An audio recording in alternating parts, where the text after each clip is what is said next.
di mana kegiatan ini merupakan kegiatan agenda rutin kita bidang pengembangan SDM dan ekonomi kreatif Dinas Pariwisata Kabupaten Tengah Laut.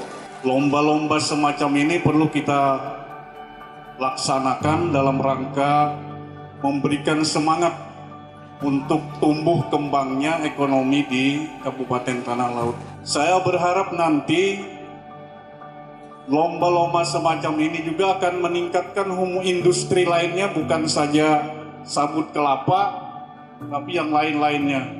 Sehingga ekonomi kita akan lebih berkembang, pasar rakyat akan lebih maju, sehingga objek wisata kita semakin dikunjungi oleh masyarakat di Kalimantan Selatan ini.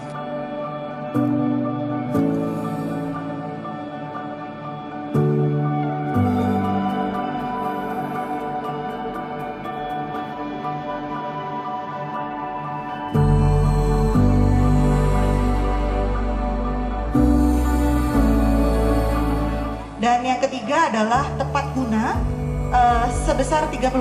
Artinya kami juga mengharapkan barang ini nanti nilainya apalagi nih setelah diolah lagi.